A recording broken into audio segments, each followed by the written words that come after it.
Hi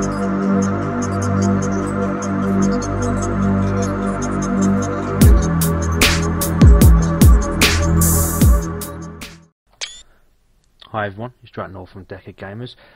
Just following up on a request from Clayton, who basically posted on the Space Doors video, basically just asking for a tutorial on the piston and the motor door.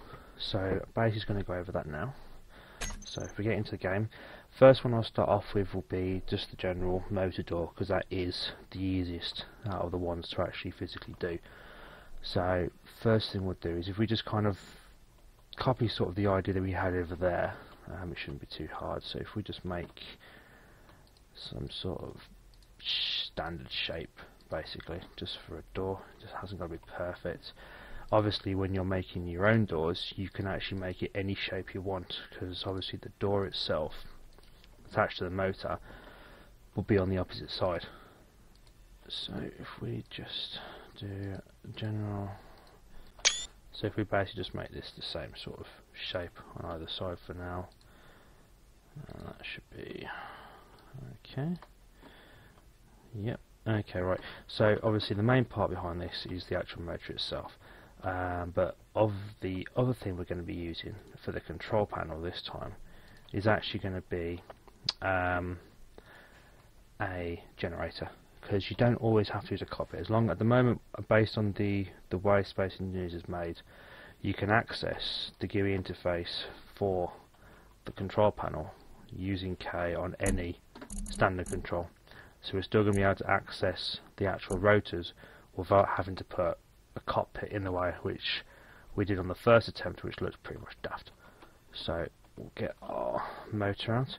Now, based on the motors at the moment, I know for a fact that if you copy anything which has got a motor attached to it, you won't actually copy the motor itself, and you'll lose the extra part that you've added to it.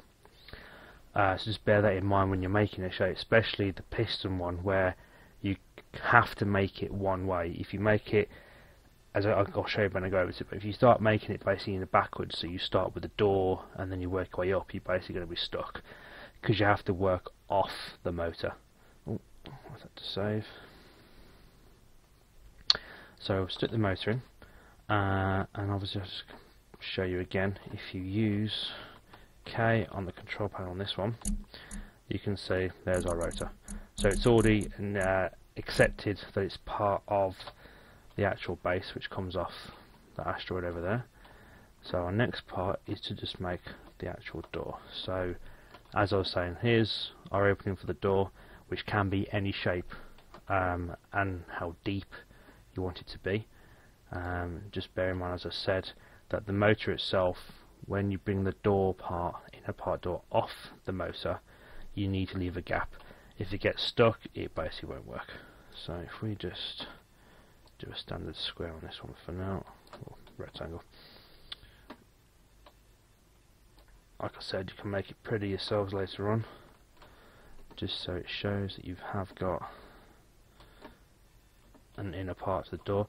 Now, with the motor, of course, you do have the gap out, so you will always have a gap, but you can always design it a bit better than I have, where you can actually cover the gaps, as I've said, as long as they're basically not touching too far out like that, which once it turns round it could get stuck, which means it'll break your blocks and you're back to square one again. So you can do that after you finish the touches. So there's the door part behind. So in the next part is we need to basically change the motor to do what we want it to do. So if we, I pressed the wrong button, jetpack's off.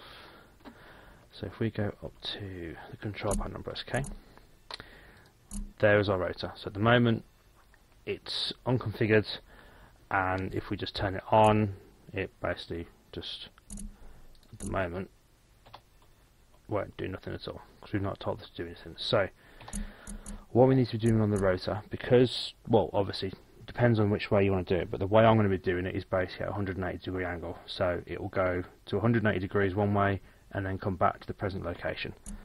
So the upper we want to have at 0 itself. I know this is a bit fiddly sometimes, and then our lower will be 180. So I've got my door set that it will go 180. Its current angle is 0, so that's where it will start from, and that's where it will go back to again. It won't go any further. And its lower limit, is 180. So it will only go 180 degrees, whichever way you want it to start off with. Now, I normally put brake on a bit, just so at least it does have a chance to brake. And the velocity, if you have it too fast, you can dislodge the blocks and cause damage. But again, based on the effect that you want, the velocity can technically be whatever you want it to be. But I normally start with a lower amount.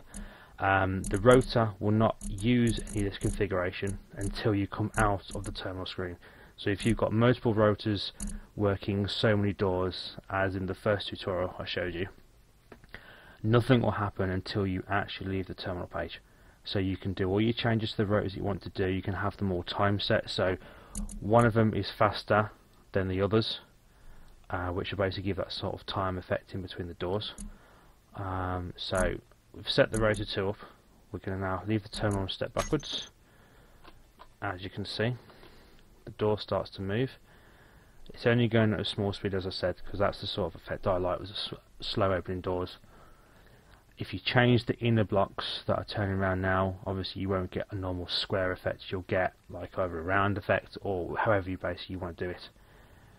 And as I said, that will only turn 180 degrees and then it will stop. But you can technically have any shape. You can have it flat, so in a sense you'll go in downwards and have it underneath it, which I'll give you an example afterwards of what I've done on my ship. So you can actually have it underneath this, so your dropship could come down from outside of your spaceship or your space station. But as I said, the rotor now has stopped. That is at 180 degrees based on its current position when it was facing this way. So again, now to put it back again, we can use the lovely block from the reactor this time. Now the good thing is, because this is a preset door for me, so it's going to stay at 180 degrees, I'm not going to change it anymore.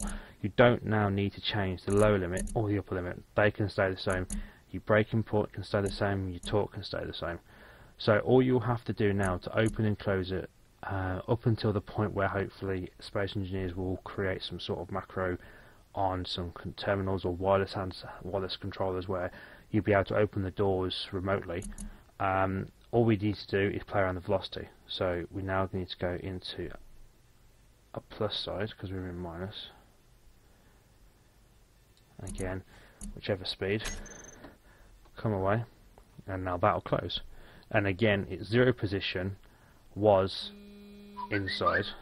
Sorry about that. So again, it won't go any further.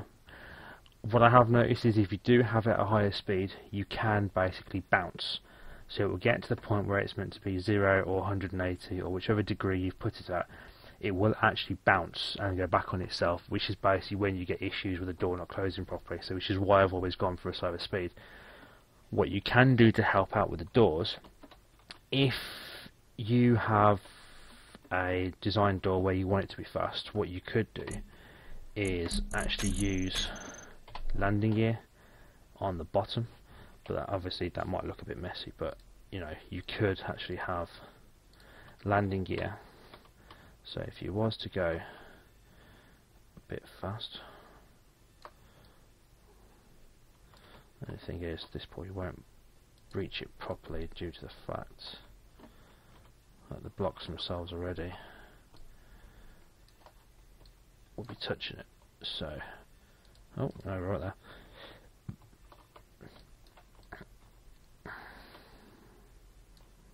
Right, there's obviously been a slight angle issue there with that one, which is why I can't place the block. But if you basically now decided to push it in a bit faster, what we'll do is we'll turn it around slower first, just so we can put the blocks in place. So again, rotor, velocity now in the minus section. Go a bit faster actually. Come out of that, then it will start to move. But obviously what that's done now is that's actually destroyed the block because of the way it's laid out. So if we lose that one for now.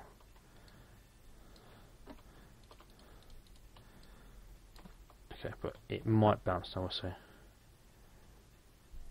Right, that one's okay. So, but if we now put it at a faster speed, this is probably when it's going to break now and fall apart. But, you know, tweaking around with the actual velocity will basically get the effect that you want from opening and closing doors. That's probably going to break off those now. Oh no, did quite well actually. But it could be an idea then, landing gear actually facing upwards, so you could then counteract the bounce between the two.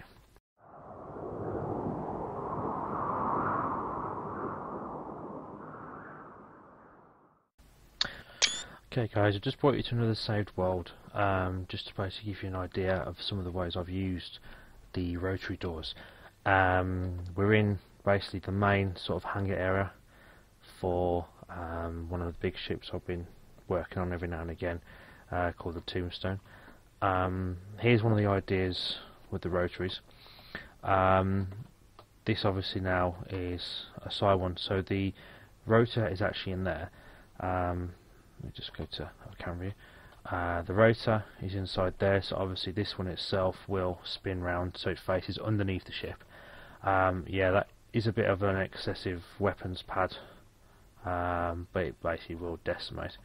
So to give you an idea of how this one opens up, so obviously eventually you'll be able to use maybe wireless connections to actually access the terminal from the bigger ship from inside the smaller weapons pad. But for now, obviously, if someone was already inside there, you could then find the rotor. This is the only issue at the moment, is name convention, which they should hopefully be bringing in soon. So this is Rotary 6. So we'll put that into a minus section, let that spin around. As you can see, that's now spinning around. We'll go outside. There we go. That's fully turned round.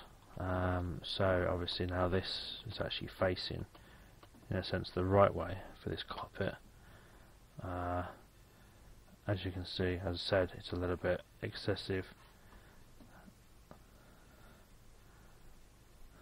This one just needs a bit of work on it. And then I'll basically show you now the, find the back of the ship, this way. As I said, based on design at the moment, all this one is now is another one of the turn ones. So this one will actually spin around like the main door that I've just basically shown you. So if we go inside here, you can see it clear from the inside.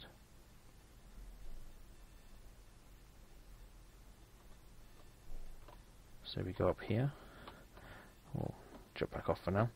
So as I said, like an idea, one of the ships I've got, there's the motor there.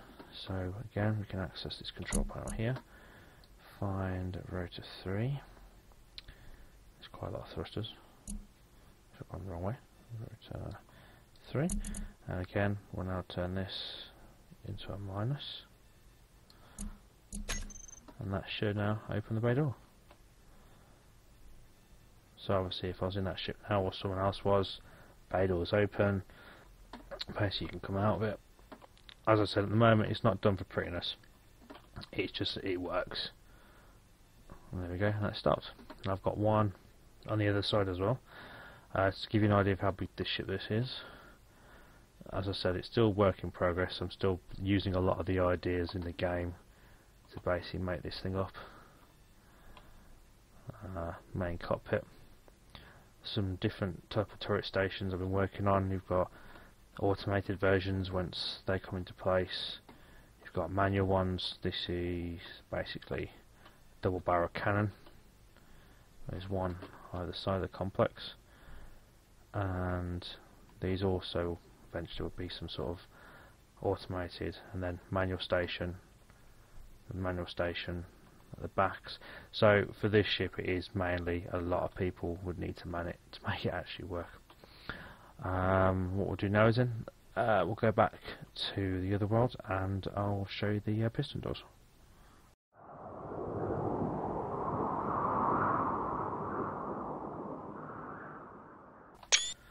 Okay, now we're going to go ahead then and start on the piston door. It can be a little bit of a pain in the backside, so just bear with me, especially when it comes to lining up the landing gear inside the actual restraint arms, just to give it that extra kind of removability, so it doesn't basically flop all over the place. So we'll start off by making a small tower, and from that we'll have our one block out, and then we'll have the motor. Now, based on the piston design, you only need to use one of the actual pistons that we're going to be placing, which is this one here. Which is why I was saying before, when you make it, you need to kind of start from the first motor and then work your way to making the door part. If you make the door part and then come back to this, it won't connect properly, so you're basically going to have issues, because when you build from a motor, you need to basically build off the motor, not to the motor, because it just basically just won't work. So we'll start off with the first motor there. This is the one that we're going to be messing around with, so we'll put our little generator there for now to see it needs a keypad, and this all depends on the size and how much you want it to move. So what I'm going to do is I'm just going to start off with the same sort of idea I had over there. So we're going to go up by 3 blocks. 1, 2, 1, 2, 3. Have another motor. Obviously, like I said, we're only going to be using this main motor here, but these motors will just basically allow the blocks to move free and easily.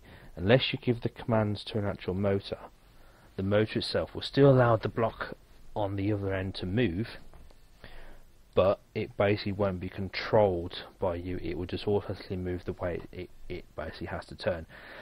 The idea behind the piston is basically, over this to save, sorry, as this motor turns the arm clockwise, then it will basically also move this block. This is the main arm that the rotor will move, but because that's attached to it, it will still move this motor round clockwise, but then this block and whatever is basically attached to it will also spin. So if I was just to turn that motor on now, that arm would turn and that block would eventually start to spin around in a circle, quite slowly at first, unless it basically turned up the speed of the first motor.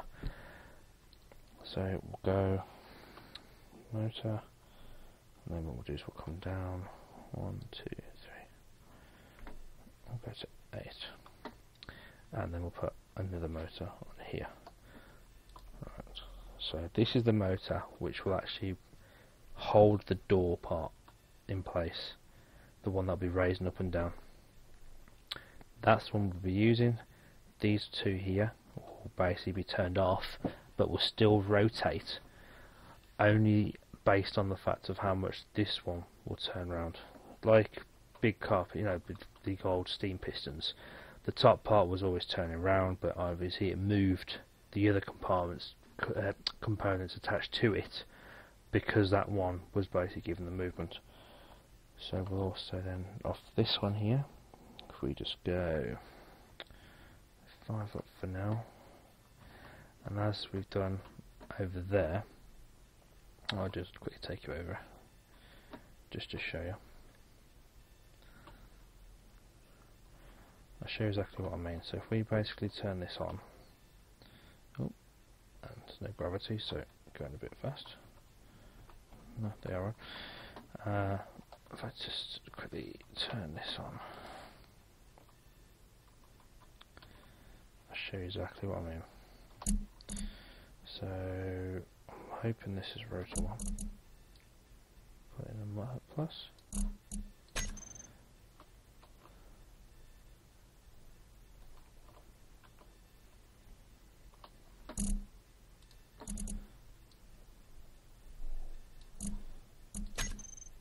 There we go. So as that one turns, that basically turns this one, but this is being pushed downwards because this one's turning. So that one there is just holding that block, but because it's attached to a motor, see, the motor's spinning but the block's staying in place because the door is being held by these poles here, but you can see it's sliding out just slightly because it's trying to push it out, but it's actually pushing it downwards instead. So the door goes to close. So as we've done over here, we'll come off that and do 3, and then do some landing gear just to hold it into place. That's the only reason why it's there for. Because if you didn't basically have it hold in place, as it turns, as you saw, it basically was pushing it to the sides, it would just go all over the place. You would have a door which would just basically be breaking constantly. So we use the landing gear just to hold the whole thing into place. So if we put some landing gear on here and here,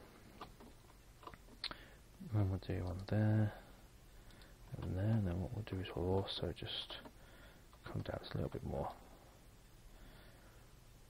5 to 5. Ooh, can't even count. Just do 5. There.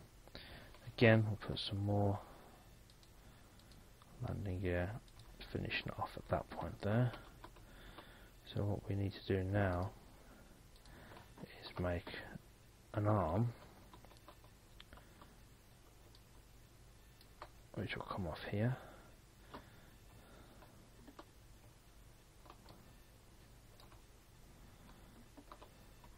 There you go. So like I said, this is just, all this is going to do is hold it in place, but we could do this 3 thick. So if there is a slight bit of movement from side to side, it's not going to slide off and cause any problems to the structure, so it won't actually fall apart. For now we'll just go across here just to make it a bit more easier.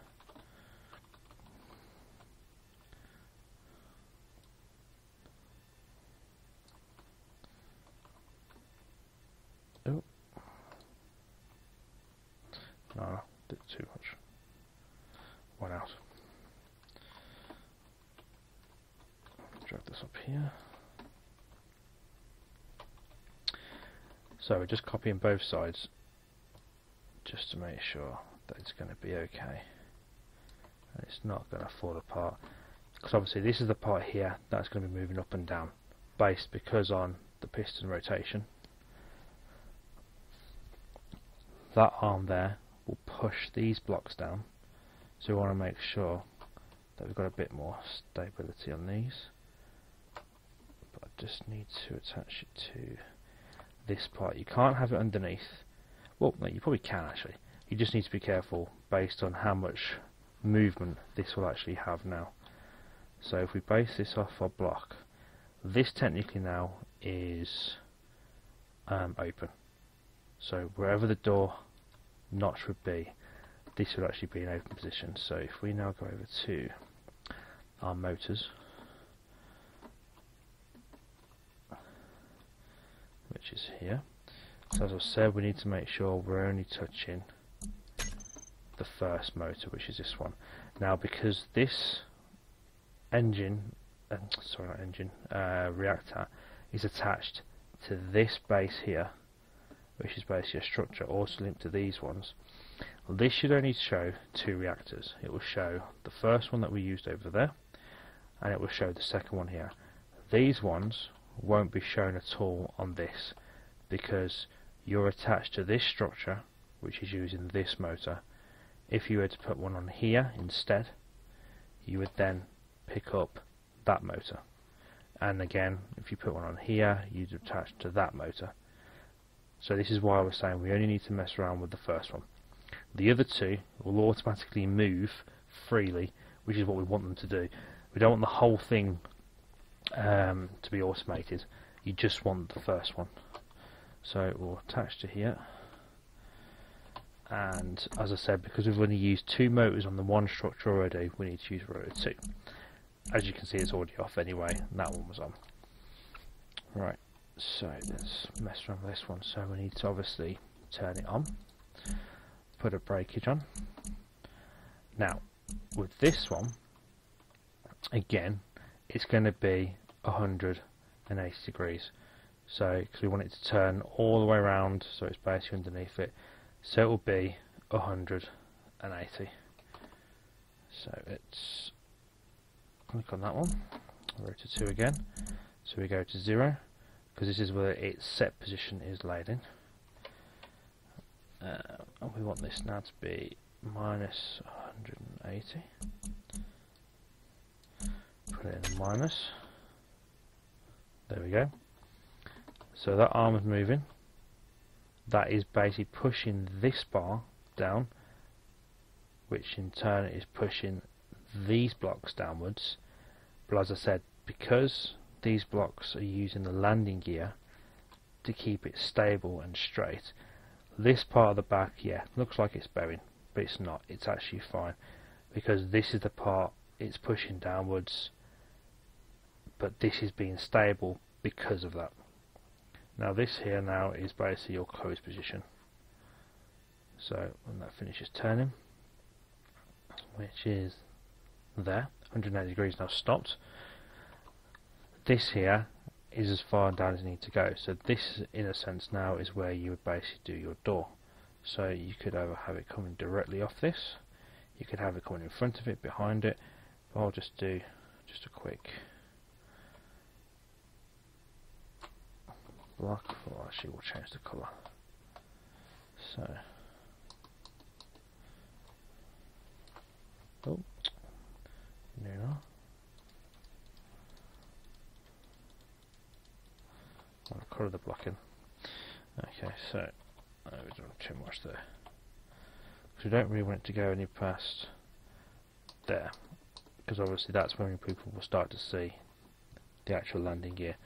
So based on this is the insert of the door, then we'd also have the part of the door. So here is our access part. Again, you can make this part whatever shape that you want it to. This here we can put, because obviously this here is part of this structure, because they're all connected up, it means you can actually have the door panel, which at the moment we're using a reactor. Well, you can use the different cargo blocks. What we do now is we'll come here, we'll just put a gravity gen on there just so we can actually turn off our jetpack. So we come up to the door, okay, rotor 2, it was a minus to basically make it go around, so now we put it into a plus, we can do 210, there you go, now the door will start to open up, there we go.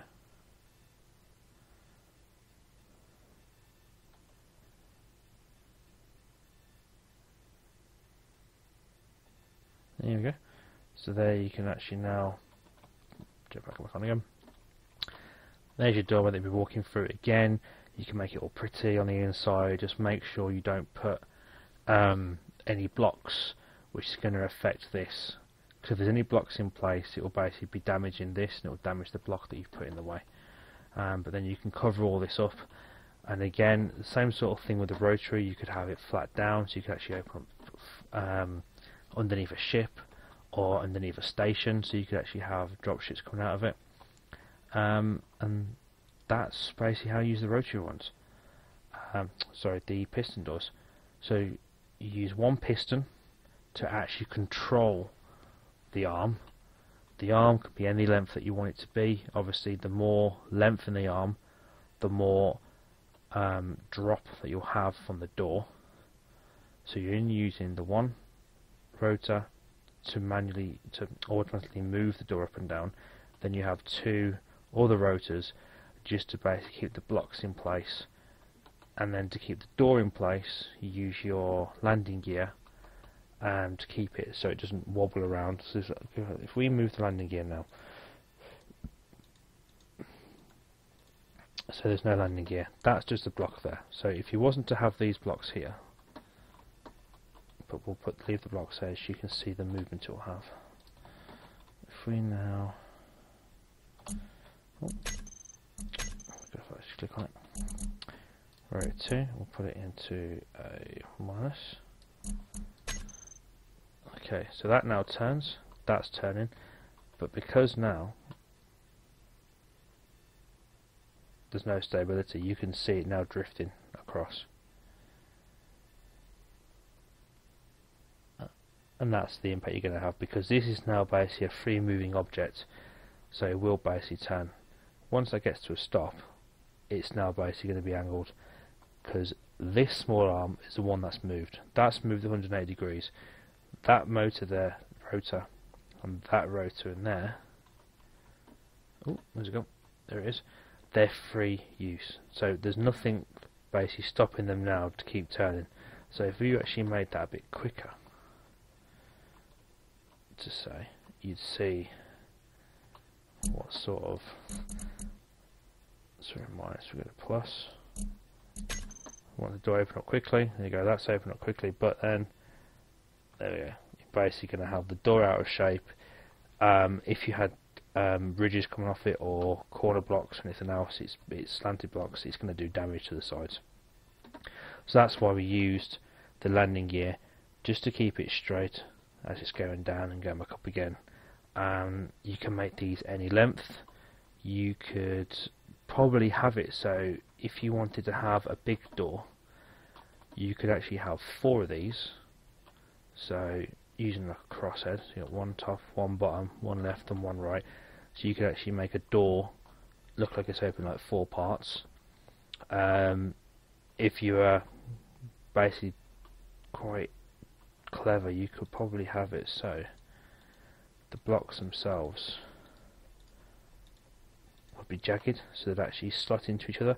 The only thing would be is you wouldn't get them touching, because if they were to touch, that's basically where you're going to get problems, though they won't go together. So you literally would have to have the block just a bit further away. So you would have a gap in the door, but you get the effect that you want. Well, I hope that's helped Clayton and anyone else that's watched. If you'd like to press the subscribe button and also leave any comments, and we'll get to see you guys in the next videos. Thank you for watching.